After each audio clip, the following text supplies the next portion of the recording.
آقائے کریم صلی اللہ علیہ وسلم فرماتے ہیں طلب الحلال فریضۃ علی کل مسلم، ہر مسلمان پر حلال کا طلب کرنا یہ فرض ہے۔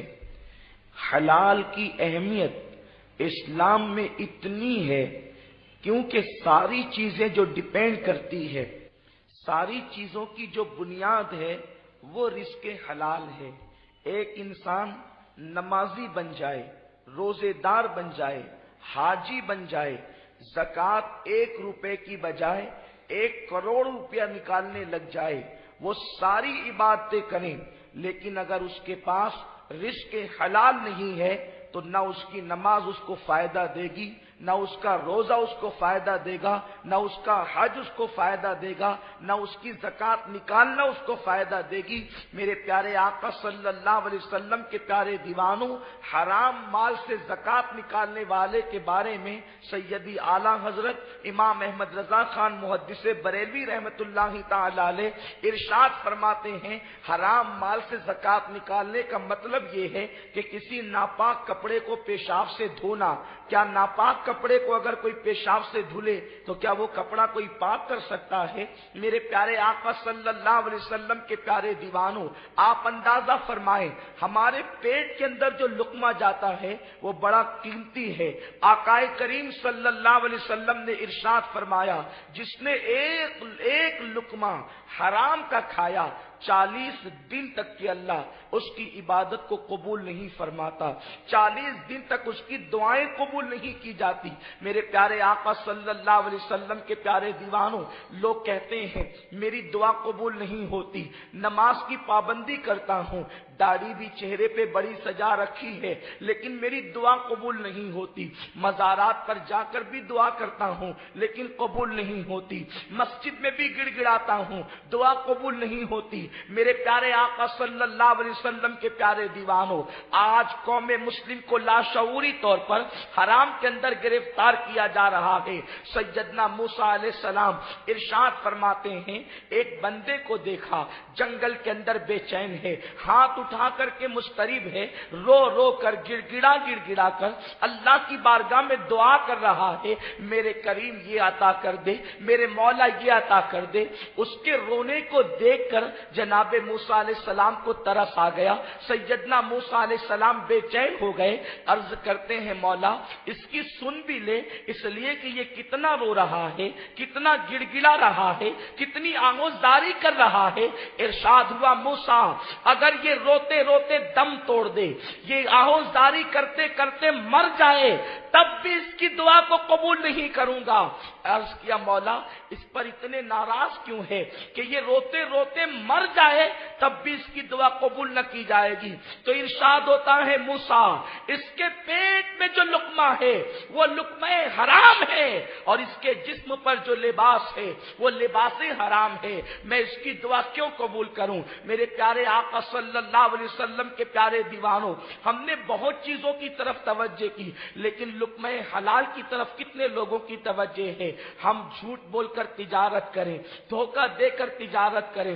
جن لوگوں کی تجارت حلال ہے کچھ تو ایسے ہیں جھوٹ بول کر کرتے ہیں، دھوکہ دے کر کرتے ہیں، فریب کر کے کرتے ہیں۔ میرے پیارے آقا علیہ السلام کے پیارے دیوانوں، اور بہت سارے کم نصیب تو ایسے ہیں جنہوں نے حرام کام ہی کھول رکھے ہیں، شراب ہم بیچیں، جوے کے اڈے ہم چلائیں، سود سے پیسہ ہم دیں۔ جانتے ہیں آپ سود کتنی بدترین لعنت ہے؟ اللہ کے رسول صلی اللہ علیہ وسلم فرماتے ہیں اللہ نے یہ وعدہ کیا ہے وہ تجارت کو بڑھائے گا اور وہ سود کو ہلاک کرے گا۔ جس نے ایک لقمہ سود کا کھایا گویا کہ اس نے اپنی ماں کے ساتھ 36 مرتبہ زنا کیا۔ میرے پیارے آقا صلی اللہ تعالی علیہ وسلم کے پیارے دیوانوں، آج کروڑ پتی بننے کے لیے، مالدار بننے کے لیے دنیا کے عیش و عشرت کے لیے لوگ آخرت کو بھول گئے. دوسرے کا مکان ہے, میرا بھی خوبصورت مکان ہونا چاہیے. کسی کا محل ہے, میرا بھی محل ہونا چاہیے. وہ اتنے 1000 روپے کا ڈریس پہن کر کے نکلتا ہے, میرا بھی اتنا قیمتی لباس ہونا چاہیے. اس کے پاس اتنی قیمتی گاڑی ہے, میرے پاس بھی اتنی قیمتی گاڑی ہونی چاہیے. میرے پیارے آقا صلی اللہ علیہ وسلم کے پیارے دیوانوں, مکان یہی رہ جائے گا, دکان یہی رہ جائے گی, لباس یہی رہ جائے گا, سواریاں یہی رہ جائے گی. اس دنیا سے انسان تو لے کر کیا جائے گا؟ اللہ اکبر. دنیا کا وقت کا سکندر اعظم کہلانے والا آدھی سے زیادہ دنیا کو فتح کرتا ہے تو وہ ساتھ میں کچھ نہیں لے کر کے جاتا. سودی کاروبار کر کے ہم کیا لے جائیں گے؟ شراب بیچ کر ہم کیا لے جائیں گے؟ سٹوں کے اڈوں کو آباد کر کے ہم کیا لے جائیں گے؟ جھوٹ بول کر کما کر ہم کیا لے جائیں گے؟ میرے پیارے آقا صلی اللہ علیہ وسلم کے پیارے دیوانوں, اگر آپ کے علم میں نہیں تو غور سے سن لے. سکندر اعظم کسی بڈھے کا نام نہیں ہے, کسی بوڑھے انسان کا نام نہیں ہے. سکندر وہ ہے, جب وہ پیدا ہوا اس نے شعور کی آنکھیں کھولی تو کیفیت یہ تھی کہ اس کا باپ یونان کے ایک چھوٹے سے دیہات کا حکمراں تھا. جب اس نے شعور کی آنکھیں کھولی تو اس نے پلان تیار کیا, میرا باپ چھوٹے سے دیہات کا بادشاہ ہے, میں پوری دنیا کو فتح کروں گا. اور آپ کو حیرت ہوگی کہ اس نے 15-16 سال کی قلیل مدت کے اندر آدھی سے زیادہ دنیا کو فتح کر لی. اور 38 سال 8 مہینے کی عمر میں یا 32 سال 8 مہینے کی عمر میں اس کو ٹائیفائڈ کا مرض ہوا اور اسی عالم میں اس کا انتقال ہو گیا. جس وقت وہ دنیا سے کوچ کرنے لگا اس نے لوگوں کو مشورہ دیا, جب میں دنیا سے جاؤں تو جنازے کے باہر میرے ہاتھوں کو کر دینا تاکہ جاتے جاتے دنیا کو پیغام دے دوں کہ وقت کا سکندر اعظم جس نے آدھی سے زیادہ دنیا کو صرف 15-16 سال کی قلیل مدت میں فتح کیا, وہ بھی جا رہا ہے تو ہاتھ خالی لے کر کے جا رہا ہے. تم کیا لے کر کے جاؤ گے؟ میرے پیارے آقا صلی اللہ علیہ وسلم کے پیارے دیوانوں, افسوس آج حلال کی طرف توجہ نہ رہی. لوگ کہتے ہیں مولانا حلال کھائیں گے تو کب ترقی کریں گے, حلال کھائیں گے تو ترقی ممکن نہیں ہوگی, سچ بول کر کمائیں گے تو کب ترقی کریں گے. یاد رکھیں, سچائی اور صداقت میں امن و عافیت ہے. ترقی دھیرے سے ہوگی لیکن ہمیشہ کی ترقی ہوگی. اور حرام میں ترقی آپ کو بظاہر جلدی نظر آئے گی, وہ ترقی نہیں. حرام میں برکت نہیں اور حلال کو زوال نہیں. حلال کبھی بھی زوال پذیر نہیں ہو سکتا اور حرام میں کبھی برکت نہیں ہو سکتی. اور جو لوگ اپنی اولاد کو حرام کھلاتے ہیں نا, اولاد بڑی ہو کر وفادار نہیں ہوتی. اکثر دیکھ لیں, تجربات شاہد ہیں, جنہوں نے اپنی اولاد کی پرورش لقمہ حرام سے کی, اولاد نے بڑا ہو کر کے ان کو آنکھیں دکھائی. وہ ملک کے بھی غدار ہوئے, مذہب کے بھی بے وفا ہوئے اور ماں باپ کے بھی بے وفا ہوئے.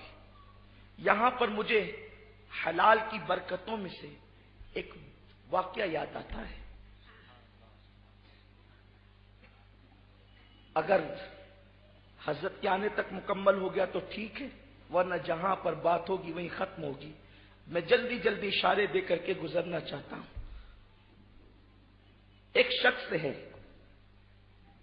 مسجد کا مؤذن ہے, اس کا نام مبارک ہے. مبارک ایک خوبصورت جوان ہے, اس لیے کہ خوبصورتی جو ہے وہ غریبی اور امیری کی بنیاد پر نہیں ملا کرتی, بلکہ اللہ جسے چاہتا ہے حسن عطا کرتا ہے.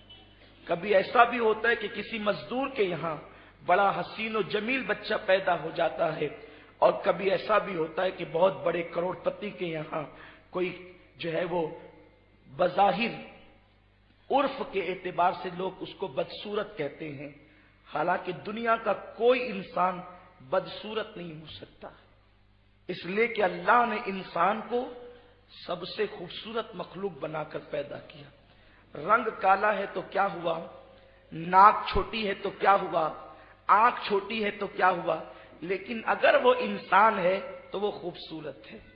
لقد خلقنا الانسان فی احسن تقویم، ہم نے انسان کو بہت خوبصورت پیدا کیا، حسین صورت پر پیدا کیا، لیکن اس کے بعد اپنے حسن پر اترانے والے انسان، قرآن فوراً دوسری آیت میں کہتا ہے ثم رددناہ اسفل سافلین، انسان کو خوبصورت تو بنایا لیکن اس کے برے کرتوت کی وجہ سے ہم نے اس کو پھر جو ہے وہ اترتی کے گڑھے میں ڈھکیل دیا، اس پر بڑھاپا مسلط کر دیا۔ یہی وجہ تو ہے اللہ نے سب کو بڑھاپا دیا جس کو دینا چاہا، لیکن 63 سال کی عمر ہونے کے باوجود بھی اللہ نے میرے مصطفیٰ کو بوڑھا نہیں کیا، بلکہ میرے آقا 63 سال کی عمر میں بھی 34 سال کے جوان نظر آتے تھے۔ اس لیے آقا کو جو بھی دیکھتا اے جوان کہہ کر کے پکارتا۔ حضور کی عمر شریف 63 سال کی ہو گئی تھی، لیکن ابھی 12 سے 16 بال بھی داڑھی شریف کے سفید نہیں ہوئے تھے۔ یہ میرے رسول کا معجزہ ہے۔ تو میرے پیارے آقا صلی اللہ علیہ وسلم کے پیارے دیوانوں، یہ ایک الگ عنوان ہے۔ اللہ نے اپنے محبوب کو بڑھاپے سے کیوں بچایا، یہ ایک الگ عنوان ہے، پھر کبھی اس پر گفتگو ہو سکتی ہے۔ لیکن بات یہ چل رہی ہے اگر کوئی انسان ہے تو وہ خوبصورت ہے، اس لیے کہ اللہ فرماتا ہے لقد خلقنا الانسان فی احسن تقویم، ہم نے انسان کو اچھی صورت پر پیدا کیا۔ ایک مقام پر تو یہاں تک فرمایا کہ ہم نے آدم کو اپنی صورت پر پیدا کیا۔ میرے پیارے آقا صلی اللہ علیہ وسلم کے پیارے دیوانوں، مبارک ایک غریب گھرانے کا انسان ہے، جس کے والدین بھی نہیں ہیں، جس کے قرابت دار غربت کی وجہ سے جس سے دامن چھڑاتے ہیں۔ آپ جانتے ہیں نا، جب انسان غربت کی چکی میں پستا ہے تو قریبی رشتہ دار بھی دامن چھڑاتے ہیں، اور جب کسی کے آنگن میں مالداری کا شجر لگتا ہے تو دور دور کے رشتہ دار بھی کہتے ہیں فلاں میرا رشتہ دار ہے، فلاں میرا رشتہ دار ہے۔ لوگوں کا حال یہی ہے، غربت سے لوگوں کو بو آتی ہے، غریبوں سے لوگوں کو بدبو آتی ہے۔ لوگ امیروں کو دور کی رشتہ داری ہو یا نہ ہو دل لگاتے ہیں، لیکن غریبوں کو قریب بھی نہیں بٹھانا چاہتے۔ لیکن یہ میرا رسول ہے، یہ آپ کے رسول ہے، جو دعا یوں کرتے ہیں اے اللہ مجھے ظاہری حیات بھی غریبوں کے درمیان دینا، اور مجھے ممات بھی غریبوں کے درمیان دینا، اور میرا حشر بھی غریبوں کے درمیان فرمانا۔ اور آقا فرماتے ہیں مالداروں سے غریب لوگ 500 سال پہلے جنت میں داخل کیے جائیں۔ اب اس کا یہ مطلب نہیں معاذ اللہ کہ ہم جو ہے وہ اپنے آپ کو پھر غریب ہی کر لے، کام چور بن جائے۔ غریب کا مطلب یہ بھی نہیں ہے کہ آدمی جو ہے وہ بھیک مانگتا رہے، آدمی کوششوں کے باوجود تقدیر کا مارا ہو، یہ الگ عنوان ہے۔ مبارک مؤذن ہے مسجد کے اندر، لیکن اس کی فطرت اور طبیعت میں یہ ہے، مبارک کی طبیعت میں، کہ وہ فجر کی نماز کے بعد اشراق اور چاشت پڑھ کر مسجد سے نکلتا ہے اور ظہر سے پہلے پہلے مزدوری کر کے پھر مسجد میں آ جاتا ہے، پورا دن مسجد میں رہتا ہے۔ یعنی اتنا کما لیتا ہے کہ پورا دن جو ہے اس کا گزارا ہو جائے، دن بھر میں اس کے لیے افطار کا انتظام ہو جائے، سحری کا انتظام ہو جائے۔ روزانہ کا معمول ہے کہ وہ روزہ رکھتا ہے۔ ایک دن مسجد کے امام جو حکومت کی طرف سے، بادشاہ کی طرف سے قاضی شہر مقرر کیے گئے تھے، یعنی قاضی شہر کا مطلب چیف جسٹس اس زمانے کا ہوتا تھا، جو جج ہوا کرتا تھا، فیصلے کرتا تھا۔ جو مسجد کا امام تھا وہی جج بھی تھا۔ مؤذن صاحب جوان تھے، وظیفے میں مصروف تھے۔ قاضی صاحب کو خیال آیا میری بیٹی جوان ہو گئی ہے، جوان بیٹی کا رشتہ دیکھنا چاہیے کہ کہیں میری بیٹی کی شادی ہو جائے۔ اس خیال کے اندر دماغ دوڑانے لگے بیٹی کو دوں تو کہاں دوں۔ پھر خیال آیا کہ مبارک سے بہتر رشتہ کون سا ہو سکتا ہے۔ امام صاحب قاضی ہے، چیف جسٹس ہیں، جج ہیں، اور بیٹی کے رشتے کے لیے ایک ایسے انسان کا انتخاب کر رہے ہیں، ایسے انسان کا جس کے پاس خود کا مکان بھی نہیں ہے، جو مسجد میں سوتا ہے، لیکن بس فکر کیا ہے، اس زمانے کے اندر بیٹیوں کو مالداروں کے حوالے نہیں کیا جاتا تھا صرف۔ یقیناً ہر آدمی کی خواہش ہے کہ میری بیٹی خوشحال گھرانے میں رہے، ہونا چاہیے، لیکن حلال و حرام تو دیکھو۔ اونچی بلڈنگ دیکھ لی، یہ نہیں دیکھا کہ حلال کماتا ہے کہ حرام کماتا ہے۔ خوش عقیدہ ہے یا بد عقیدہ ہے؟ بس آج کل مال مال مال۔ وقت کا قاضی شہر اپنی بیٹی کے رشتے کے لیے مبارک کا انتخاب کرتا ہے اور خود سے مبارک شادی کیوں نہیں کرتے؟ حضرت میرا تو مکان بھی نہیں ہے، مجھے بیٹی کون دے گا؟ مبارک اگر تم حوصلہ کرو، ہمت کرو تو تمہاری شادی بہت اچھے گھرانے میں ہو سکتی ہے۔ مبارک نے کہا مگر حضرت مجھے دے گا کون؟ تو قاضی صاحب نے بغیر جھجک کے کہا میں دوں گا، میری بیٹی کا نکاح میں تیرے ساتھ کر دوں گا، اس لیے کہ میں تیرا کردار دیکھ رہا ہوں، تیرا کیریکٹر دیکھ رہا ہوں، تیرا انداز زندگی دیکھ رہا ہوں، میں اپنی بیٹی کا نکاح تیرے ساتھ کروں گا۔ کوئی اغوا پچھوا نہیں، بلکہ بس ایک سسر ہونے والا کھڑا ہے، ہونے والا داماد ہے، اور دونوں کے درمیان بات طے ہو رہی ہے۔ مبارک نے شرما کر کہا حضرت لیکن یہ مخمل میں ٹاٹ کا پیون کیسا لگے گا؟ کہا وہ کچھ بھی ہو، اگر تم راضی ہو تو میں اپنی بیٹی کا نکاح تمہارے ساتھ کرنے کے لیے تیار ہوں، تم مکان کا انتظام کر لو، کرائے کا کوئی مکان دیکھ لو۔ مبارک نے کہا بہت اچھا، انتظام میں لگ گئے، مسجد کے قریب میں کرائے کا مکان مل گیا، اتنے دینے ہوں گے اور پھر اتنے روپے جو ہے وہ آپ کو روزانہ کے حساب سے ادا کرنے ہوں گے۔ اب یہ ہے مبارک کا نکاح ہو گیا، مبارک کا نکاح ہوا۔ قاضی صاحب اپنی خوبصورت چاند سی بیٹی کو شام کے وقت مبارک کے اسی جھوپڑے میں پہنچا دیتے ہیں اور اس کے بعد واپس اپنے محل کی طرف پلٹ جاتے ہیں۔ فجر کی نماز میں جب مبارک نماز کے لیے آئے تو چہرے پر نہ نیند کا کوئی اثر تھا، نہ کسی اور چیزوں کا اثر تھا۔ وہ لوگ اہل اللہ تھے، اللہ والے تھے، جو چہرے دیکھ کر کے راتوں کی داستانیں پڑھ لیا کرتے تھے، اسی کو کہتے ہیں لفافہ دیکھ کر مضمون کا پڑھ لینا۔ مبارک کو دیکھ کر قاضی صاحب نے کہا بیٹے مبارک آثار کچھ اچھے نہیں ہیں۔ انہوں نے کہا حضور کیا فرماتے ہیں؟ اب آپ سسر ہو گئے تو باپ کے قائم مقام ہو گئے، پہلے ہی امام اور عالم کی حیثیت سے، قاضی و چیف جسٹس کی حیثیت سے آپ میرے لیے بڑے محترم تھے، لیکن اب باپ کے قائم مقام ہے تو آپ حکم فرمائے کہ آثار کس بات پر اچھے نہیں ہیں؟ تو قاضی صاحب نے کہا ٹھیک ہے، گھر آ کر کے تفتیش کے بعد گفتگو ہوگی۔ صبح کے وقت گھر آئے، بیٹی سے تنہائی میں ملاقات کی اور اس کے بعد مبارک پر برہم ہو گئے۔ مبارک ایک تو میں نے تجھے تیری غربت کے باوجود بھی اپنی بیٹی کا نکاح تیرے ساتھ کیا اور تو نے میری بیٹی سے ملاقات بھی نہ کی، وظیفہ زوجیت بھی ادا نہ کیا۔ کیا میری بیٹی کے اندر کوئی نقص تھا؟ میری بیٹی میں کوئی عیب تھا؟ میری بیٹی کے اندر کوئی کمی تھی؟ چاند جیسی بیٹی سے تو نے قربت نہیں کی۔ مبارک کیا تجھے معلوم نہیں کہ شادی کی پہلی رات وصل کی رات ہوتی ہے، دو دلوں کے ملاقات کی رات ہوتی ہے، دل کے آنگن میں وصل کے پودے لگانے کی رات ہوتی ہے؟ تو مصلی بچھا کر پوری رات عبادت کرتا رہا، کیا تجھے پتا نہیں کہ بیوی کا حق کیا ہے؟ جب قاضی صاحب سب کچھ بول چکے تو مبارک نے دھیرے سے زبان کھول کر کہا قاضی صاحب آپ کے احسانات سر آنکھوں پر، میں زندگی کی آخری سانس تک کبھی آپ کے احسان کو فراموش نہیں کر سکتا، لیکن عرض یہ ہے آپ بادشاہ کے ملازم ہیں اور بادشاہ کے یہاں آپ ملازمت کرتے ہیں، پتا نہیں کبھی کبھی آپ نے کسی کی رعایت بھی کی ہوگی فیصلے میں، اور بادشاہ کے یہاں جو ٹیکس آتا ہے وہ حلال سے بھی آتا ہے اور حرام سے بھی آتا ہے۔ مجھے یہ نہیں یقین سے معلوم کہ آپ حرام کے کھاتے ہیں اور یہ بھی یقین سے نہیں معلوم کہ حلال کھاتے ہیں، تو چونکہ اب یہ جو آپ کی بیٹی ہے وہ میری اولاد کی ماں بننے والی ہے، میں اس سے یوں ہی کیسے ملاقات کر لوں؟ میرے رسول کا فرمان ہے کہ ایک لقمے کا اثر 40 دن تک رہتا ہے۔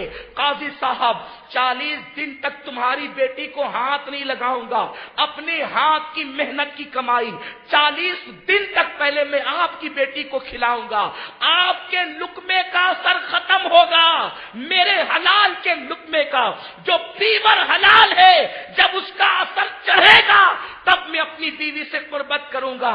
قاضی صاحب خوش ہو گئے، پیشانی چوم کر چلے گئے۔ 40 دن تک کی اپنی محنت کی کمائی کھلائی، سچائی و صداقت کی کمائی کھلائی۔ جب 40 دن مکمل ہوئے تو 41ویں شب میں وظیفہ زوجیت ادا کیا، اور اسی رات خدا کا کرنا کہ بچہ اپنے ماں کے شکم میں قرار پایا، اور جب وہ بچہ پیدا ہوا تو مبارک نے اس بچے کا نام عبداللہ رکھا۔ اسی مبارک مؤذن کے بیٹے کو دنیا نے عبداللہ ابن مبارک کے نام سے جانا۔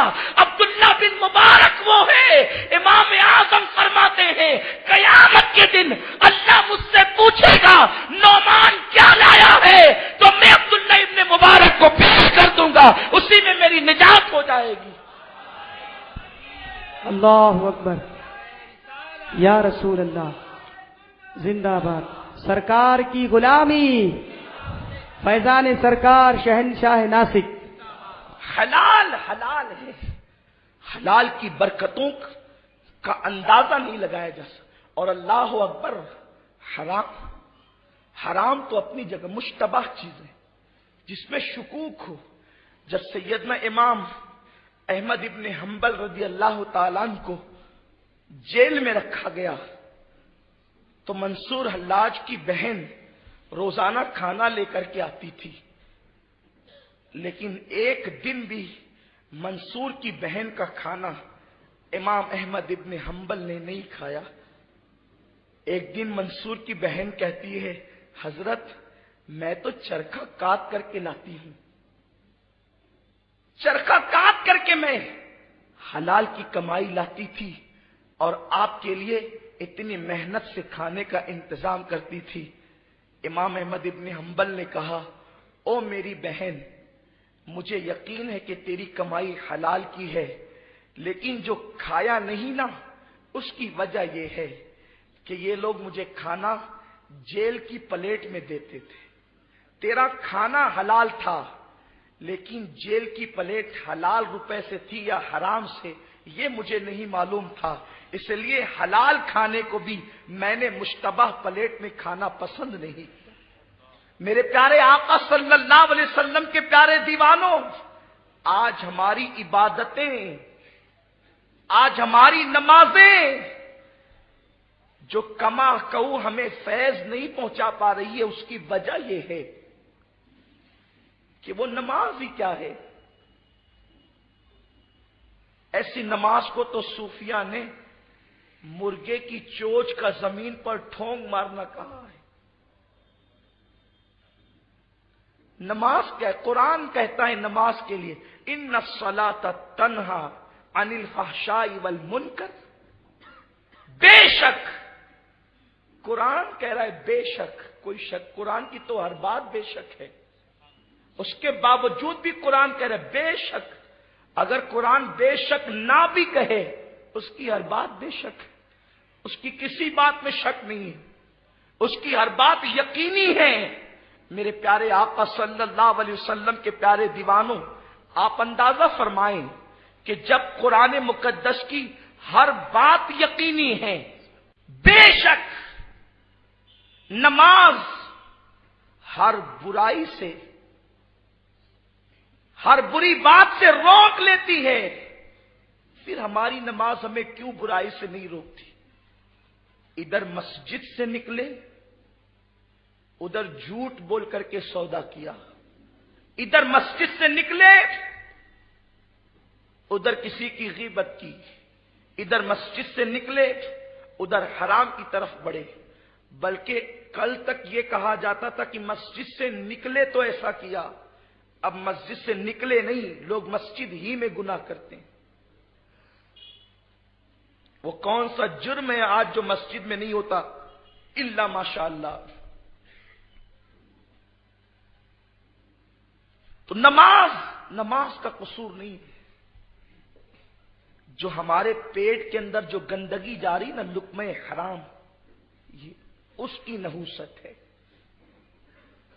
اللہ کے رسول صلی اللہ علیہ وسلم فرماتے ہیں جس کی نماز اس کو گناہوں سے نہ روکے، توجہ فرمائیں، جس کی نماز اس کو گناہوں سے نہ روکے، وہ نماز اس بندے کو اللہ سے دور کر دے گی۔ یعنی نمازیں بھی اللہ سے دور کر سکتی ہے۔ کون سی نمازیں؟ جو نماز گناہوں سے نہ روکے وہ اللہ سے دور کر دے گی، اور جو نماز گناہوں سے روک لیتی ہے وہ اللہ کا قرب عطا کر دیتی ہے۔ تو ہم خود ہی ڈوب جائیں، اپنے وجود میں ڈوبے، اپنے دل میں ڈوبے، اپنا احتساب کریں، ہم حلال کھا رہے ہیں یا حرام کھا رہے ہیں، ہمارے پیٹ میں کون سا لقمہ جا رہا ہے۔ میرے پیارے آقا صلی اللہ علیہ وسلم کے پیارے دیوانوں، سرکار غوثیت مآب رضی اللہ تعالیٰ عنہ سے پوچھا گیا، اللہ نے آپ کو اتنا عظیم مرتبہ عطا کیا، آپ مقام قطبیت پر پہنچے، آپ اتنے عظیم مقام پر پہنچ گئے، وجہ کیا ہے؟ سرکار غوث پاک فرماتے ہیں میں نے دو چیزوں کو اختیار کیا، اللہ نے مجھے اتنا بلند مقام دیا، ایک صدق مقال، عقل حلال، ہمیشہ سچ بولنا اور حلال کھانا، اللہ نے مجھے یہ مرتبہ عطا کی، اور سچ بول کر کاروبار کرنے والا کبھی رسوا نہیں ہوتا، سچ بول کر کمانے والا کبھی رسوا نہیں ہوتا۔ یہ شیطانی خبط ہے، یہ شیطانی وسوسہ ہے کہ صحیح بولیں گے تو ترقی نہیں ہوگی۔ مسلمان یہ سوچ سکتا ہے؟ مومن یہ سوچ سکتا ہے؟ نہیں، ہرگز نہیں۔ مسلمانوں سچ کو لازم پکڑو۔ آقا علیہ السلام فرماتے ہیں سچے تاجروں کو اللہ قیامت کے دن نبیین کے ساتھ اور صدیقین کے ساتھ اٹھائے گا، انبیاء اور صدیقین کے ساتھ ان کا حشر ہوگا۔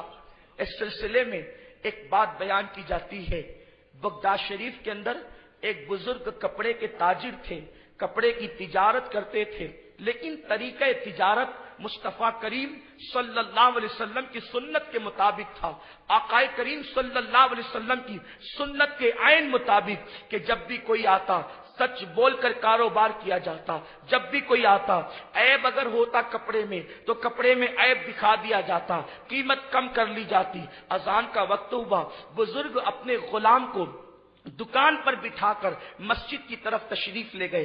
جب نماز پڑھ کر فارغ ہوئے اور واپس تشریف لائے تو غلام نے خبر دی حضور ایک قافلہ گزر رہا تھا، گزرتے ہوئے قافلے میں سے ایک یہودی تھا، اس نے جو ہے وہ کپڑے کا پورا تھان خرید لیا، اور چونکہ گلے پر تالا لگا ہوا تھا تو میں نے وہ پیسے اپنے پاس رکھ لیے، اب آپ اپنی امانت کو لے لیں۔ انہوں نے کہا کون سا تھان بیچا تو نے؟ اس نے تھان بتایا۔ بزرگ فرماتے ہیں اس میں تو عیب تھا، کیا تم نے عیب بتایا؟ اس نے کہا اس کا علم مجھے نہیں تھا کہ کپڑے کے اندر عیب ہے۔ آپ فرماتے ہیں تب تو نے برا کیا، کیونکہ وہ کپڑا اتنی قیمت کا نہیں تھا، کیونکہ اس میں عیب تھا، عیب کے بعد اس کپڑے کی قیمت گھٹ چکی تھی تو تجھے اتنا نہیں لینا چاہیے تھا۔ اب دیکھیں پیسے زیادہ مل گئے، اگر پیسے ہماری جیب میں زیادہ آئے تو ہم مختلف ہیلے کرنے لگتے ہیں، ٹھیک ہے اب تو وہ چلا گیا ہوگا، اب تو پتہ نہیں اس کا ٹھکانہ کہاں ہوگا، وہ تو قافلے میں آیا تھا۔ لیکن اللہ اکبر، وہ بزرگان دین کی شان کیا تھی، کتنے حساس تھے وہ حلال کے معاملے میں، حلال و حرام کی تمیز کتنی ان کے پاس تھی۔ فرماتے ہیں کہ اس کے پیسے لا، پیسے لیے اور فرمایا کہ جلدی سے گھوڑا تیار کر، بتا قافلہ کدھر گیا ہے۔ اپنے گھوڑے پر سوار ہوئے اور سوار ہونے کے بعد جب وہ چل پڑے ہیں تو تھوڑی ہی دیر تک کے گھوڑا دوڑایا تھا کہ وہ قافلے سے جا ملے۔ قافلے والے ایک منزل پر اتر کر کے جو ہے وہ کھانے پینے کی تیاریوں میں مصروف تھے، جب گئے تو قافلے میں انہوں نے زور سے اعلان کیا کون وہ شخص ہے، کون وہ مسافر ہے جس نے بغداد کی سرزمین سے فلاں دکان سے کپڑے کا تھان خریدا ہے۔ ایک یہودی آیا، اس نے کہا میں نے خریدا ہے، کیا بات ہے؟ تو کہا کہ سن، اس دکان کا مالک میں ہوں، میرے غلام سے غلطی ہوئی ہے، اس نے عیب دار کپڑا عیب بتائے بغیر تجھے بیچ دیا ہے۔ میں مسلمان ہوں، میرا مذہب اس کی اجازت نہیں دیتا کہ کسی کو دھوکہ دیا جائے، اس لیے کہ میرے رسول نے فرمایا سچا مومن، کامل مومن کسی کو دھوکہ نہیں دیا کرتا۔ اللہ اکبر، یہ تیرے پیسے لے لے اور میرا تھان واپس دے دے، یا پھر ایک کام کرو پہلے تم عیب دیکھ لو اور عیب دیکھنے کے بعد جتنے پیسے کم کر سکتے ہو نئے سرے سے سودا کرو۔ اللہ اکبر، اس نے کپڑا نکالا، کپڑا نکالنے کے بعد جب تھان کھولا، تھان کھولنے کے بعد کیا دیکھتا ہے اس میں عیب ہے۔ اس نے پھر اس کے بعد تھان کو باندھ دیا اور جو